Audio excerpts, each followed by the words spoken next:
olhando, né, ali para essa decisão do comitê, do Copom, de fato nenhuma surpresa, era dado ali como certo essa manutenção, mas o mercado muito na expectativa ali da leitura, né, e o comitê reforça que essa política ela tem que continuar ali contracionista, né. O mercado estava sonhando com esses cortes já a partir de janeiro. O que o Banco Central, na sua visão, ele está enxergando que o mercado preferiu ignorar? Basicamente, ele enxerga muito o fiscal ali pressionando ainda cada vez mais. Se a gente olhar a deterioração fiscal que a gente vem sofrendo, mesmo tendo recordes de arrecadação, isso acaba frisando o tamanho da incompetência que nós temos do fiscal de reduzir gastos. Então, o governo vai ainda continuar acelerando a máquina de gastos, visto a eleição. Então, o Copom, tendo uma posição extremamente prudente, vai continuar mantendo esses juros para não enfatizar o risco. Então, ele vai continuar pagando esse ticket de risco para manter essa entrada de capital, para manter esse dólar ainda em algum certo equilíbrio. O governo, não só mais o governo, né? Então, se você colocar além do governo, também nós temos o Senado e também o próprio Congresso, também em eleição. O clima de eleição é em Brasília. Então, Brasília vai continuar pressionando por gastos e muito menos ainda vai pensar em algum tipo de corte nesse momento no ano de 2026. Então, esse risco ele é exponencial a partir que vai passando o ano e ele vai continuar segurando esses juros para não deixar. Tem ainda a parte de tarifas nos Estados Unidos pressionando? Tem.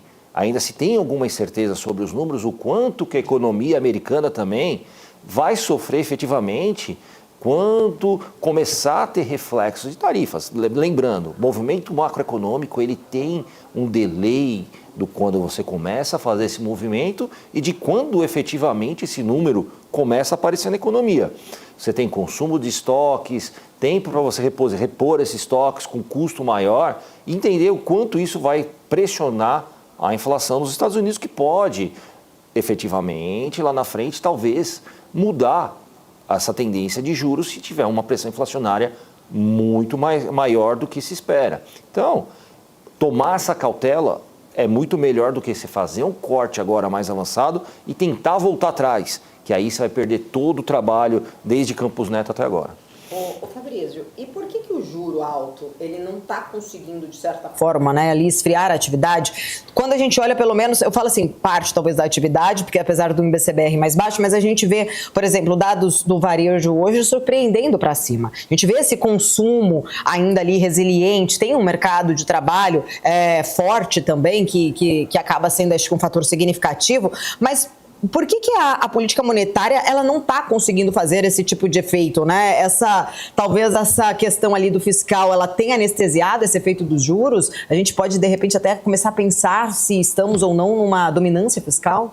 O fiscal, com certeza, ela entra diretamente nessa gastança que eu consigo falar. Quando você começa, o governo ele tem uma característica, o governo, principalmente um governo de esquerda, ele tem uma característica principal de você fazer o quê? Fomentar dinheiro no mercado. Como que ele fomenta dinheiro? Ou cortando juros e fomentando através de crédito, ou através de auxílios, que a gente vê aumentando cada vez mais essa injeção de capital artificial na economia, que gera essa sensação de crescimento e você aumentar o poder de consumo das pessoas e o emprego acaba refletindo exatamente isso, que é basicamente essa injeção de capital. Mas depois as empresas vão começar a aumentar seus endividamentos cada vez mais e a manutenção por um período muito prolongado de juros altos vai começar a comer a sua receita operacional através de dispêndio, através de juros. E isso lá na frente, que é o ponto que eu tenho muita atenção, principalmente com bolsa, de começar a afetar diretamente os balanços das empresas. Eu falo, a Bolsa chegou nos quase 160 mil pontos, não se tem efetivamente um amparo que você consiga projetar um crescimento tão grande do valor das empresas em relação à perspectiva de aumento de faturamento dessas empresas nos próximos anos. Então a gente vai ter um fechamento provavelmente dessa curva e um ajuste novamente, principalmente desde bolsa e também principalmente das empresas que vêm ali tomando um crédito cada vez mais caro e isso aumentando os seus dispêndios, principalmente com juros. Ô Fabrício, nesse sentido que você está colocando, né, a gente até leva em consideração o que vem sendo falado, né, da possível assimetria, porque se olha daqui para frente, é queda de juros, até a curva vem fechando nesse ambiente, as empresas tiveram esse respiro, esse ímpeto mais alto por causa disso, né, até as mais alavancadas, aquelas ações de beta mais alto têm essa percepção dessa assimetria, né, mas, claro, se não tiver, de repente, um cenário fiscal mais benigno, se não tiver uma alternância de poder, se não tiver, né, um cenário mais propício, qual que é o limite que a gente pode chegar, né, de prejuízo ou de impacto negativo nas companhias, seja no caixa, seja no resultado, ou seja até mesmo no cenário, né, para o nosso mercado, num ambiente que a gente já vê uma série de empresas fechando o capital, né, com tanto movimento para baixo, os controladores comprando e falando, deixa que eu assumo daqui para frente, deixa o mercado acionário lá de fora. Enfim, a minha pergunta é, a assimetria ela pode catapultar as empresas, né, disparar essas empresas, mas também pode levar para baixo. Mas existe essa assimetria de para baixo não ser tão para baixo assim, quanto para cima pode ser muito para cima? O grande ponto, Felipe, da mesma forma que hoje as empresas elas têm esses juros altos, mas ainda eles não sentem tanto porque a injeção de capital artificial na economia ainda mantém um nível de aquecimento econômico que ainda gera alguma receita. Nós costumamos falar que é a bicicleta, né? Conforme vai subindo, eles vão conseguindo, vai absorvendo juros, mas vai chegar um momento que o governo vai ter que cortar a gastança porque ele não tem capacidade de manter essa gastança por um período muito maior. E essa função de juros que é mantida nesse patamar efetivamente até para conseguir conter a entrada de recursos efetivamente para conseguir girar a economia com esse problema fiscal, vai começar a gerar essa assimetria, vai puxar para baixo as empresas, porque a partir que você começa a ter uma projeção depois de faturamento com o desaquecimento da economia, quando você tem um corte efetivamente de injeção de renda artificial através de auxílios ou crédito, hoje o crédito muito caro, você acaba não tendo uma função crédito muito maior, e isso vai puxar para baixo. Então, vai começar a ver desemprego, vai começar a ver a realização e o ajuste natural que a economia tende quando você tem um crescimento. Mas o grande ponto, nós estamos tendo crescimento com juros altos. E isso, basicamente, você vai aumentar cada vez mais o endividamento das empresas com um dispêndio financeiro maior. Então, a tendência de você ter uma reação, uma volatilidade maior e uma queda muito mais abrupta é muito maior do que, efetivamente, quando você tem um juros mais baixo.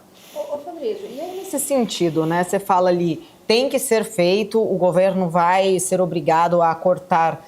A gente tem uma indefinição nesse meio do caminho, que é uma eleição no ano que vem, né? E, de fato, talvez ali você até pontuou muito bem, é uma característica de um governo de esquerda, essa expansão fiscal, essa transferência de rendas. A gente não tem ali, talvez, ainda um cenário muito certo, porque não se sabe quem vai sair aí vencedor das eleições, mas caso a gente venha a ter um Lula 4, fica ali talvez muito claro que a realidade do fiscal ela continuará da forma ali como que está nesse contexto, apesar da própria Tebet ter sinalizado que 2027 precisa de alguma forma de uma reestruturação ali da âncora fiscal. Mas a minha pergunta é o seguinte, né? Corre-se o risco da gente, de alguma forma, ver a inflação fazer esse serviço, essa correção vir via inflação e não através de corte de gastos?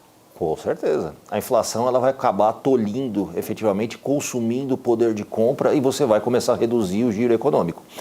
Mas, do meu ponto de vista, eu acho que 2026 é o ano pior. Porque depois, efetivamente, quando eles começarem a voltar para já falar, talvez o governo Lula, não vamos ter o outro governo Lula, reeleição. Aí ele vai provavelmente ter que fazer o reajuste. É muito mais fácil a gente provisionar um ajuste fiscal para 2027 após ele se reeleger do que efetivamente esse ano.